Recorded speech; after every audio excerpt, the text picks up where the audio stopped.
제가 재미있는 몇 가지 질문을 한 가지 드리겠습니다.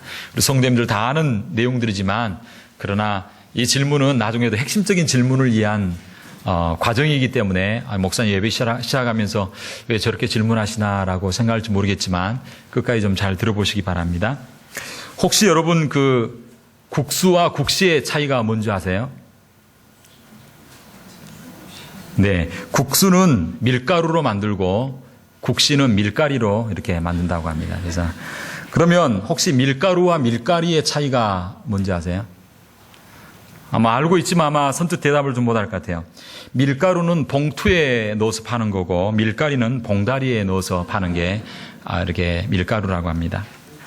그럼 여러분 혹시 봉지와 봉투의 차이 혹시 아세요? 봉지 연결이 됩니다. 계속해서 봉지와 봉투 차이. 예, 봉지는 침을 발라서 만든 거고 봉투는 춤을 발라서 만든 거라고 이렇게 합니다. 그러면 침과 춤의 차이가 혹시 뭔지 아세요? 혹시 아신 분 있나요? 아마 알면서 아마 다 새침대기처럼 이렇게 말을 안 하신 것 같은데요. 침은 혓바닥 밑에서 나오고 춤은 쌔바닥 밑에서 나온다 이렇게 합니다. 예. 그러면 혓바닥과 쌔바닥의 차이를 혹시 아십니까? 잘 모르시죠? 예. 그것까지는 아마 잘 모를 겁니다. 혓바닥은 학교를 다니는 아이들이 쓰는 말이고 쌔바닥은 학교를 다니는 아이들이 쓰는 말이라고 이렇게 합니다. 다시 한번 질문하겠습니다. 여러분 학교와 학교의 차이를 아십니까? 예, 그건 좀 알 것 같아요. 학교는 다니는 곳이고 학교는 댕기는 곳이라고 이렇게 이야기합니다. 그러면 진짜 여러분들에게 묻고 싶은 질문이 있습니다. 여러분 신자와 제자의 차이를 혹시 아십니까?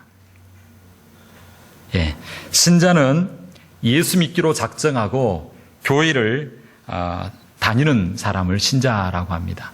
그러나 제자는 좀 다릅니다. 예수를 믿고 교회를 다니기는 다니지만 제자는 바로 예수님 말씀대로 살려고 애쓰는 사람이 바로 제자다라고 하는 것입니다. 오늘 이 자리에 있는 우리 성도님들은 신자를 뛰어넘어 구원을 뛰어넘어서 제자가 되는 역사가 있게 되기를 주의 이름으로 축원합니다. 한번 서로 인사를 나누도록 하겠습니다. 신자입니까? 제자입니까? 예, 함으로 신자입니까? 제자입니까? 예. 예. 우리 교회는 참 제자들이 좀 많이 넘쳐나는 역사가 있었으면 좋겠습니다. 우리 주님께서도 성도들에게 바로 제자가 되기를 원하셨습니다.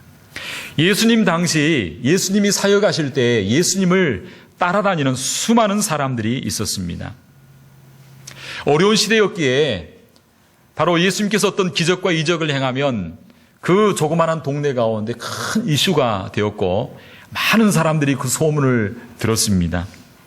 예수님께서 병자를 치료하는 그런 기적을 맛보고 많은 사람들이 예수님을 따라다녔고 특별히 물고기 2마리와 보리떡 5개로 5병2여의 그 아름다운 역사를 이룰 때도 수천 명이 수만 명이 몰려들어서 참 그 은혜를 함께 나누는 시간들이 있었습니다. 무엇보다도 예수님의 말씀은 아주 혁명적인 그 당시에 상상할 수 없는 혁명적인 말씀이었습니다. 복음이 우리나라에 처음 들어왔을 때도 아주 혁명적인 내용들이었습니다. 남녀 간의 차별이 없어지고 그 다음에 빈부 간의 차별이 없고 또 신분의 차이가 복음이 들어오는 곳마다 이렇게 철폐되는 역사가 일어나게 되어졌습니다. 이것은 상상할 수 없는 그런 일들이었죠. 그래서 많은 사람들은 예수님께서 행하시는 기적도 보고 그다음에 예수님께서 행하시는 그 혁명적인 말씀, 그 말씀의 갈급함을 가지고 많은 사람들이 따라왔습니다. 그런데 오늘 본문에 보면 그 수많은 사람들을 둘로 딱 구분하는 것을 봅니다. 그래서 오늘 본문에 보면 25절에 허다한 무리가 함께 갈새 예수께서 돌이키사 이르시되 라고 말하고 있습니다. 26절에 보면 그 많은 사람들에게 예수님께서 말씀하시면서 뭐라고 이야기하냐면 제자가 되지 못하고 오늘 본문에 보면 예수님께서 두 부류의 사람으로 이렇게 나눕니다. 무리가 있고요. 제자가 있습니다. 그런데 25절에 보면 예수님께서 그 무리들에게 돌이킵니다. 오늘 예배드리는 성도님들에게 예수님께서 돌이켜서 말씀하십니다. 무리가 아니라 뭐가 되어야 할 것이라고요? 제자가 되어야 할 것을 바로 요청하시면서 말씀하십니다. 무리를 향하여 돌이켜서 그들에게 이 말씀하신 이유가 뭘까요? 그것은 바로 그 무리들이 바로 뭐가 되기를 원하셨을까요? 무리가 아니라 제자가 되기를 원했다. 그래서 카일 아이돌먼이라고 하는 분이 책을 썼는데 팬인가 제자인가 라고 하는 그런 유명한 책을 썼습니다. 팬은 아주 놀라운 이적을 행하고 좋은 일을 행하면 막 환호를 하고 그리고 아주 열광을 합니다. 그러다가도 어려움이 오면 이 팬들은 다 떠나가게 되어집니다. 그러나 제자는 그런 거 상관없이 감정과 환경에 상관없이 섬기고 그리고 주를 따르는 자가 바로 제자다라고 그렇게 이야기하고 있습니다. 제자가 되어야 주님을 온전히 따를 수 있고 제자가 되어야 온전히 주님이 하시는 일을 할 수 있고 제자가 되어야만 세상에 거룩한 영향력을 끼칠 수 있는 하나님의 사람이 될 수 있다라고 하는 것입니다. 무엇보다도 제자가 되어야 열매가 있고요.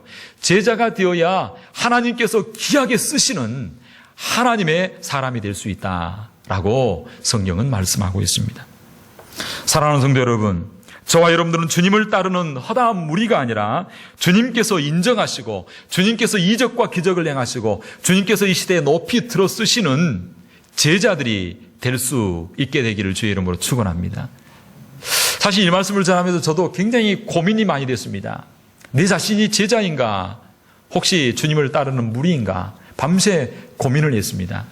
그러면서 어떤 선배 목사님이 하신 말씀이 늘 제 가슴 속에 항상 있습니다. 그게 무슨 말이냐면 목사가 말씀대로 살아보지 않고 말씀을 전하면 교인들을 위선자로 만든다라고 하는 거예요.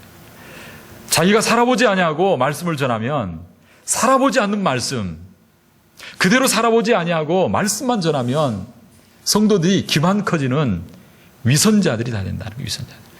당신은 위선자를 키우는가 제자를 키우는가? 참 하나님 말씀 앞에 굉장히 부끄럽고 하나님 말씀 앞에 참 무거운 그런 마음입니다. 그런데 그럼에도 불구하고 하나님은 저와 여러분들이 무리가 아니라 바로 주님을 닮은 제자들이 되기를 원하십니다. 그러면 어떻게 해야 우리가 주님 닮은 이 시대에 영향력을 미치고 이 시대를 혁명적으로 변화시키고 내 주어진 삶의 자리에서 열매를 맺히고 기적을 행하는 정말 하나님의 제자들이 될 수 있을 것인가? 성경은 너무나 명백하게 세 가지로 이야기를 하고 있습니다. 첫째로 우리가 주님의 제자가 되려면 무엇보다도 주님을 가장 사랑해야 된다라고 말씀하고 있습니다. 오늘 보면 26절은 이렇게 말합니다. 무릇 내게 오는 자가 자기 부모와 처자와 형제와 자매와 더욱이 자기 목숨까지 뭐하지 아니하면 미워하지 아니하면 능히 내 뭐가 되지 못한다고요? 제자가 되지 못한다. 미워하지 못하면 누구를?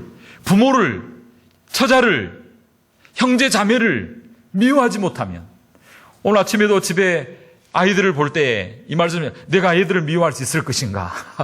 처자를 미워할 수 있는가? 한번 이렇게 생각을 한번 해보게 되었습니다.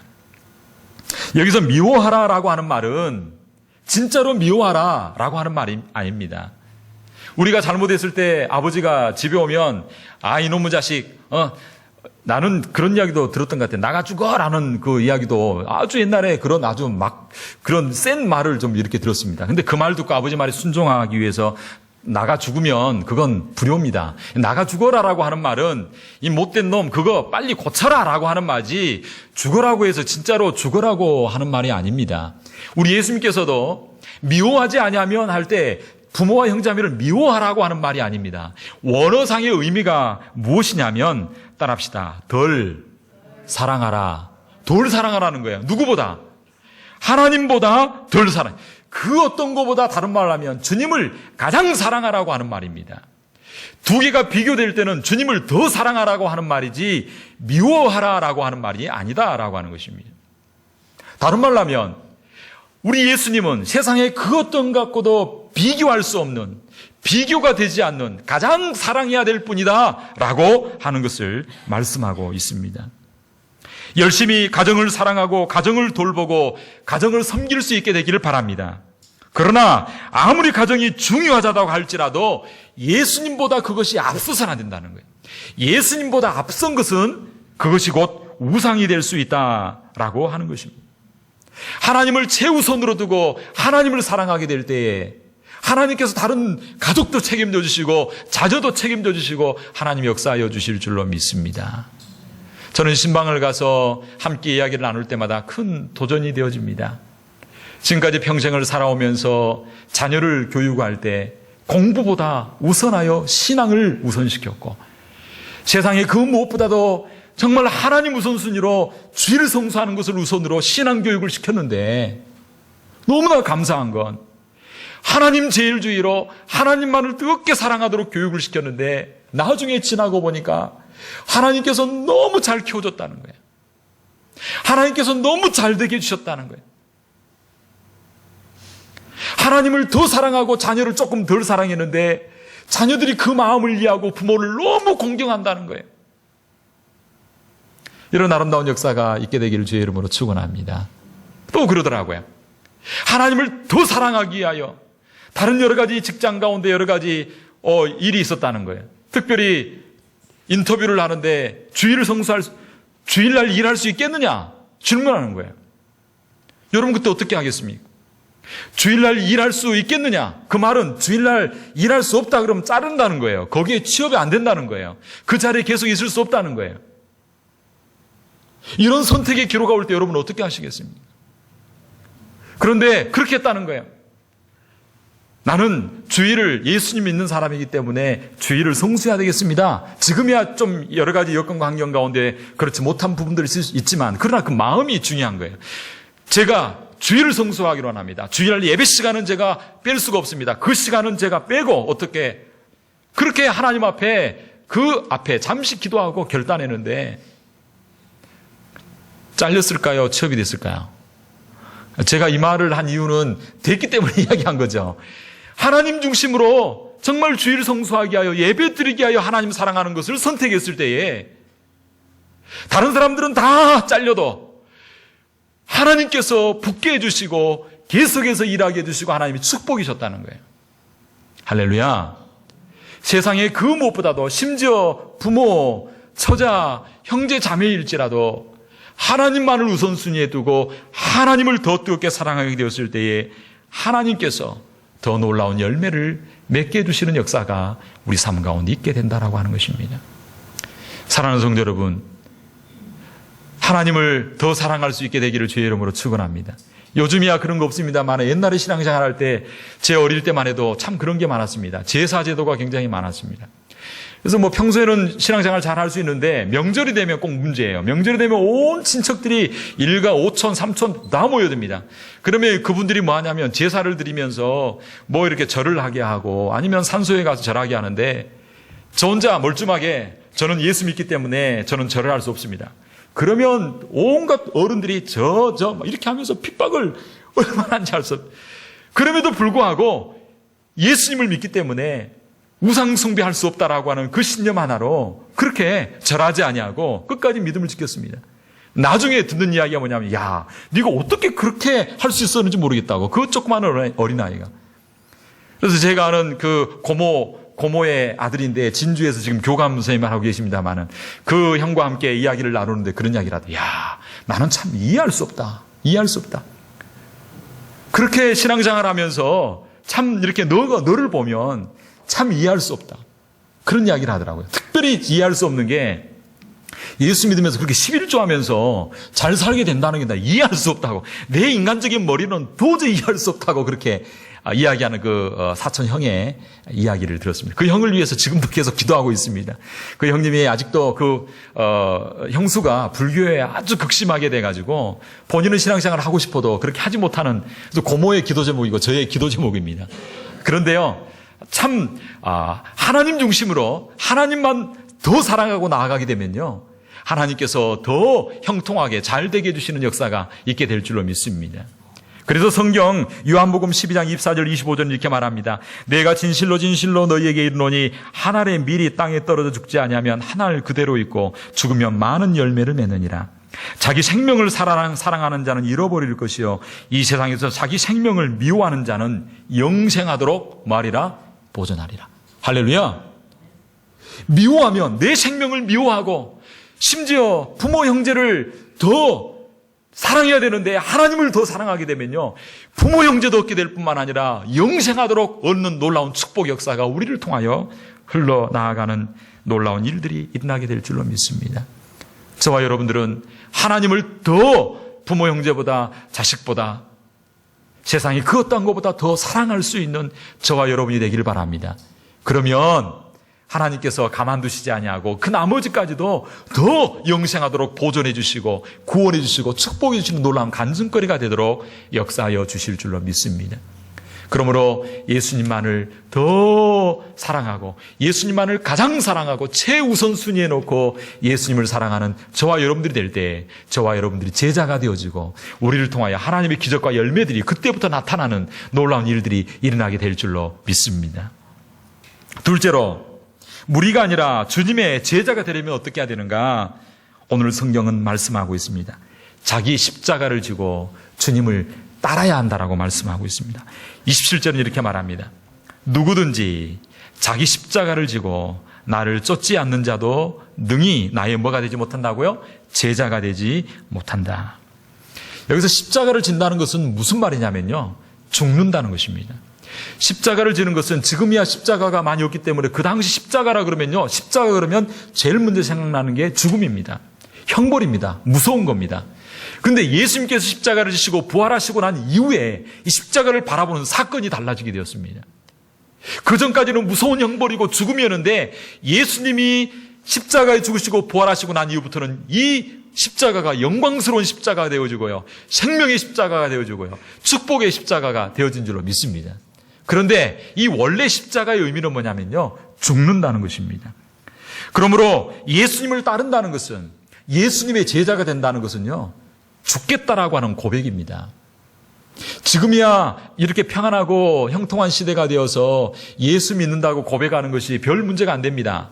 그러나 초대교회 그 예수님 당시 예수님을 믿는다, 예수를 믿고 따른다라고 하는 것은요. 가족에게서 파문을 당하거나 파멸을 당하거나 직장에서 쫓겨나거나 아니면 심지어 죽임을 당하는 그러한 일들이 있게 되었습니다. 그래서 예수 믿는다라고 하는 고백이 엄청난 결단의 고백입니다. 그냥 쉽게 고백하는 것이 아닙니다. 제자가 된다라고 하는 것은 바로 자기 십자가를 지고 따라간다는 것입니다. 다른 말로 하면 내가 죽는다, 나의 죽음을 각오하고 따라가는 것이 바로 예수님의 제자가 되는 것입니다.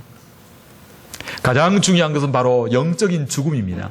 예수님을 따라가다 보면요, 우리가 우리 자신을 못 박아야 되는 것이 굉장히 많습니다. 우리 속에서 올라오는 욕망들, 교만함, 이기심, 육신의 정욕, 안목의 정욕, 이생의 자랑이 순간순간 잡초와 같이 조금만 관리하지 않으면 올라오게 되어집니다.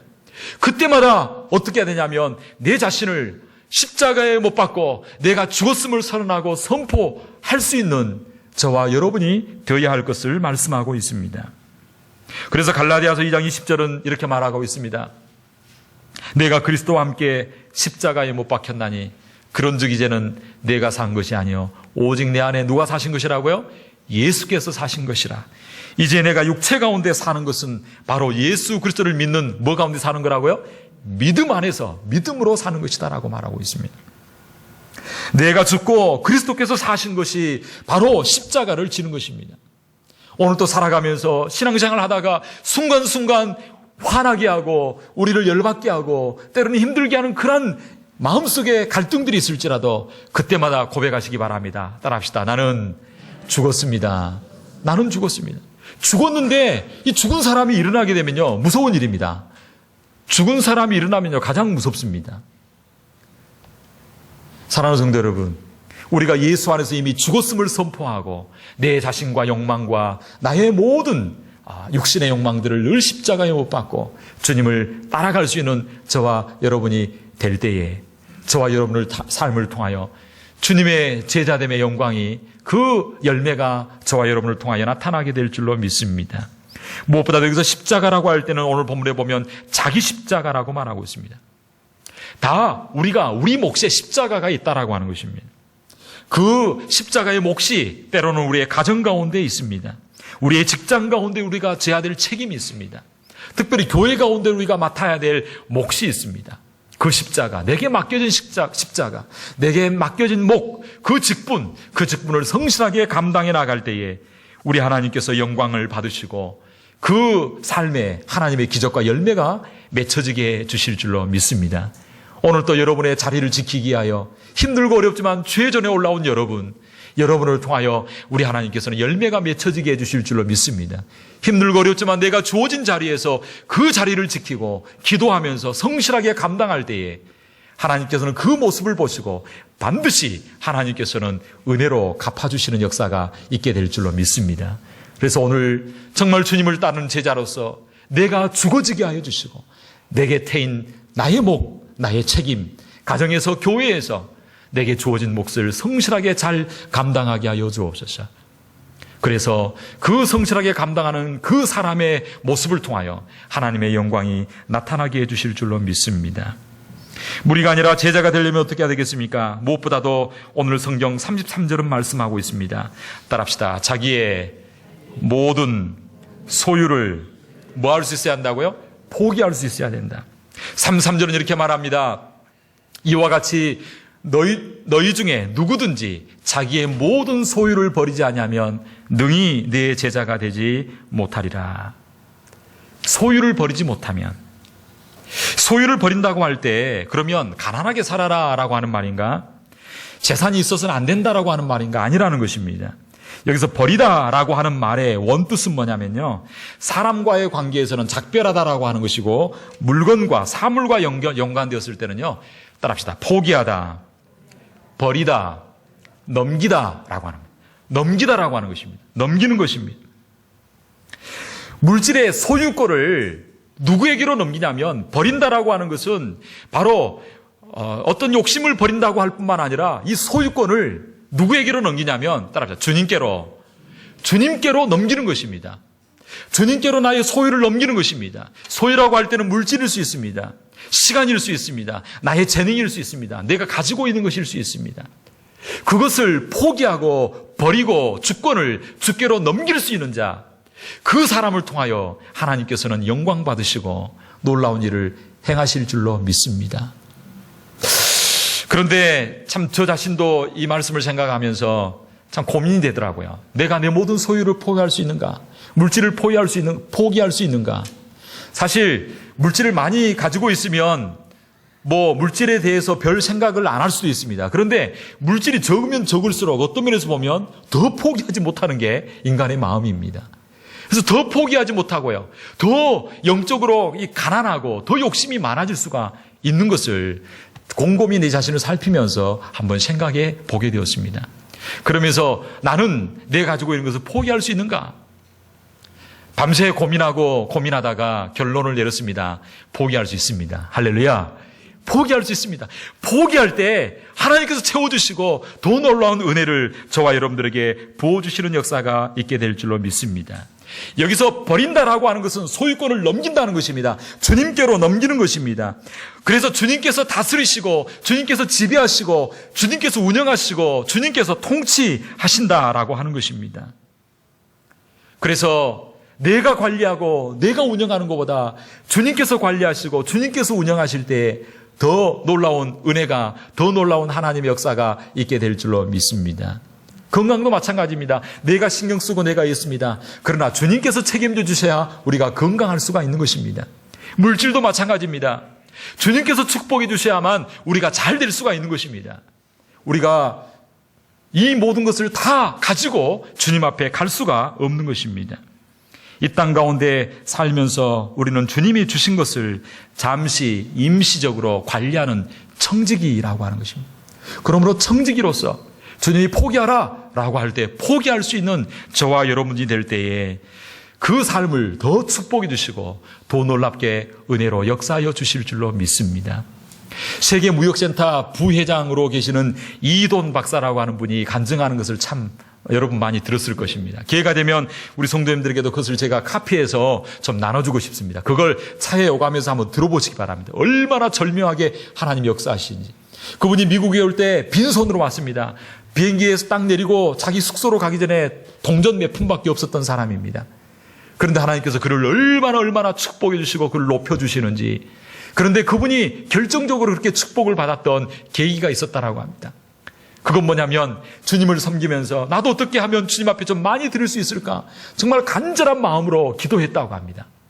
그런데 꿈속에서 같이 일하고 있는 사람 가운데 한 분이 복권이 당첨되는 걸, 남미에서 오신 분인데 그분이 복권이 당첨돼가지고 아주 어마어마한 상금을 받았다고 합니다. 그래서 그걸 바로 일하는 동료하고 이렇게 경험하게 되는데 자기도 한번 그렇게 복권 한번 당첨됐으면 좀 주님 앞에, 그 사람은 자기를 위해서지만 좀 주님 앞에 드리고 싶다라고 하는 그런 마음을 가졌다고 합니다. 그런데 어느 순간 그것이 현실로 이루어지는 일이 어디서 나타나게 됐냐면 꿈에 나타나게 돼요. 꿈을 꾸는데 꿈에 자기가 복권이 당첨되는 거예요. 그래도 복권이 당첨이 되는데 엄청난 양의 사상 최대의 복권이 당첨된 거예요. 이게 너무나 리얼하게 꿈속에서 이루어져가지고 꿈속에서 막 부인을 불러가지고 막 부인에게 여보 이거 어떻게 할까 너무너무 감사해가지고 막 그렇게 하는 가운데 마음속에 복권이 당첨되고 보니까 전에 옆에 있는 사람이 당첨됐을 때 나는 주님 앞에 정말 절반 이상 드릴 수 있는데 막 그런 마음을 가졌는데 당장 자기가 꿈에 당첨이 되니까 당첨이 되고 보니까 이게 갈등이 생기더라는 거예요. 그래서 나중에 부인과 함께 의논하는 거예요. 여보 이거 어떻게 할까? 너무 리얼하게 이게 이루어지는 거예요. 어떻게 할까? 고민하다가 그래 여보 이거 정말 하나님이 주신 건데 우리가 평생 하나님 앞에 좀 헌신해보고 싶었는데 이거 하나님 앞에 드립시다. 부부가 꿈에 그 복권에 당첨된 그걸 다 주님 앞에 드렸다는 거예요. 할렐루야. 근데 꿈에 드렸는데 그 이후부터 이 이돈 박사에게 물질적인 축복이 막 열리게 되는데 막 집도 사게 되고 막 학위도 얻게 되어지고 나중에 아주 높여주시는 그런 축복을 받게 되었다라고 하는 것입니다. 여러분 꿈에서라도 여러분의 소유권을 주님께 넘기고 주님께서 포기하라고 할 때 포기하고 버리라고 할 때 버릴 수 있는 그런 믿음을 가질 수 있다면, 물질에 대하여 주권을 하나님께 맡길 수 있다면 하나님께서 그 사람을 축복하시사 하나님의 놀라운 은혜가 나타날 수 있도록 역사하여 주실 줄로 믿습니다. 그러면서 우리 주님이 두 가지 비유로 이야기를 합니다. 하나는 망대 짓는 비유를 이야기하고 하나는 전쟁하는 왕의 비유를 이야기합니다. 망대를 짓는데 너희가 물건과 여러 가지를 계산해서 어느 정도 올라갈 것을 계산하고 너희가 집을 짓지 아니하느냐. 만약에 계산하지 아니하고 그냥 막무가내 지었다가는 짓다가 만 집, 여러분 짓다가 만 집이 얼마나 참 안 좋은지 여러분 아시죠? 제가 예전에 사역했던 곳에는요, 짓다가 만 아파트가 10년, 20년 방치되어 있습니다. 거기 막 물이 차여가지고요, 막 그 지하에 모기들이 많고요. 얼마 전에는 어떤 아이가 그곳에 놀러 가다 빠져 죽었습니다. 그런 일이 있었습니다. 짓다만 집은요, 흉가가 되어집니다. 사람들이, 야, 예수 처음 믿고 살아가더니, 예수 잘 믿다고 하더니, 야, 저 모습 봐라. 사람들이 비웃을 것이라고 이야기합니다. 왕의 비유를 이야기합니다. 전쟁하다가 이 1만을 가지고 저 2만을 이길 수 있으면 전쟁해라. 그러나 만약에 1만으로 2만을 이길 수 없다 그러면 화친을 청하여서 조절을 하라라고 하는 것입니다. 다른 말로 하면 신앙생활을 해나가면서 이 비유를 통하여 뭐가 좋은 것인지 한번 분별해 보라라고 하는 것입니다. 제자가 되기 위해서는 한번 손익을 계산해 보라고 하는 것입니다. 이런 대가가 있다. 이런 희생이 있다. 부모를 버려야 돼. 아니면 십자가를 지는 고통이 있어요. 소유를 버려야 되는 고난이 있어. 이런 고난이 있어도 너가 믿을래라고 하는 것입니다. 계산을 해보고 주님을 따르라는 것입니다. 이 비유를 통해서 말씀하신 바는 제자가 되어주고 주님을 따르는 데는요, 희생이 있고 대가를 치러야 된다는 것을 말하고 있습니다. 여러분, 대가를 치를 수 있겠습니까? 예, 대부분의 사람들은 참 이 질문 앞에 굉장히 어렵습니다. 그러나 이 비유를 통하여 우리 주님이 말씀하신 바는 뭐냐면요, 한번 비교해봐라. 한번 손익을 계산해봐라. 이렇게 예수님께서 말씀하신 이유가 뭐냐면요, 예수님께서, 따라합시다. 예수님께서 자신이 있으시기 때문에 말씀하신 것입니다. 예수님이 이렇게 분명하게 이런 대가가 있다. 그런데 그 뒤에 두 비유를 이야기하면서 이래도 할래? 라고 하는 말은 한번 해봐라 하면 확실한 축복이 있다. 확실한 승리가 있다. 확실한 하나님의 은혜가 있다. 자신감이 있기 때문에 예수님께서 말씀하시는 것입니다. 할렐루야. 하나님 말씀을 믿고 한번 헌신해 보시기 바랍니다. 하나님께서 약속하신 대로 하나님 놀라운 축복과 은혜를 허락하여 주실 줄 믿습니다. 그대 보면 소금에 대한 이야기를 합니다. 이와 같이 34절, 소금이 좋은 것이나 소금도 만일 그 맛을 잃으면 무엇으로 짝이 아니요 땅에도 거름에도 쓸데없어 내어버리느니라. 제자가 되지 못하고 주님을 온전히 믿지 못하면요, 지금은 어떨지 모르지만 나중에 버림받는다는 거예요. 하나님 나라에 들어올 수 없다는 거예요. 그런데 제자가 되면 어떻게 되냐면 소금처럼 맛을 내는 사람이 되고요, 하나님 앞에 쓰임받는 존재가 된다는 것이에요. 할렐루야. 그러면서 뭐라고 말씀하고 있냐면, 특별히 마가복음 10장 29절 30절에 보면 이렇게 말씀하고 있습니다. 예수께서 이르시되 내가 진실로 너희에게 이르노니 나와 복음을 위하여 집이나 형제나 자매나 어미나 아비나 자식이나 전토를 벌인 자는 현세에서 집과 형제와 자매와 어미와 자식과 전토를 몇 배나 받되 100배나 받되 박해를 겸하여 받고, 이제 고난도 있다는 거예요. 그러나 중요한 건 우리 하나님께서 이렇게 헌신하고 나아간 자를 결코 예면하지 않으시고 하나님께서는 축복하여 주시되 100배나 복을 더하여 주실 줄 믿습니다. 그것만이 아니라 내세 영생을 받지 못할 자가 없느니라. 할렐루야. 이런 담대함과 확신을 가지고 주님을 따를 수 있는 저와 여러분 되기를 주의 이름으로 축원합니다. 한 그림을 한번 보겠습니다. 이 그림에 보면요, 한 형제가 나옵니다. 얼마 전에 이란에서 교수형을 당했던 형제입니다. 그런데 교수형을 당했던 이유가 뭐냐면 다른 게 아니에요. 예수 믿었다는 이유 때문에. 예수를 믿었다는 이유 때문에 교수형을 당했는데, 이 형제가 교수형을 당하면서 얼마나 밝고 아름다운 표정인지, 저 기중기에 지금 목이 곧 달려 죽을 텐데 환한 미소를 띱니다. 그러면서 일일이 묶여있는 손을 가지고 형제들에게 내 먼저 가 있을게, 내 먼저 가 있을게. 그가 어떻게 저렇게 죽음 앞에서 저렇게 웃을 수 있고, 그가 죽음 앞에서 어떻게 저렇게 태어날 수 있겠습니까? 그것은 바로 저 형제가 하나님께서, 예수님께서 약속하신 영원한 천성과 영생에 대한 확신이 있기 때문에 기꺼이 예수를 고백하면서 십자가의 길을 갈 수 있었고, 기꺼이 자기의 모든 것을 포기할 수 있었고, 기꺼이 그가 죽음의 길을 갈 수 있었던 것은 바로 예수 그리스도께서 약속하신 그 놀라운 약속을 확신했기 때문인 줄로 믿습니다. 오늘 저와 여러분들에게도 이 땅 가운데 살아가면서 때로는 고난이 있고 핍박이 있고 어려움이 있을 수 있습니다. 그러나 그럼에도 불구하고 우리 주께서 약속하신 그 약속의 말씀 붙들고 신실하게 내가 주어진 자리에서 헌신하고 나아갈 때 우리를 통하여 하나님의 영광이 아름답게 나타나게 되어지고 풍성한 열매가 나타나게 되어지고 오고 오는 세대 가운데 하나님의 영광을 드러내는 역사가 있게 될 줄로 믿습니다. 제 형제가 죽었을 때, 순교했을 때 그냥 순교한 게 아니었습니다. 저 형제를 통하여 얼마나 많은 사람들에게 충격과 도전을 주었고 믿음의 열매를 맺히게 했는지 알 수 없습니다. 하나님의 아름다운 역사가 제자된 저와 여러분을 통하여, 우리 교회를 통하여 아름답게 드러나고 나타나는 역사가 있게 되기를 주의 이름으로 축원합니다.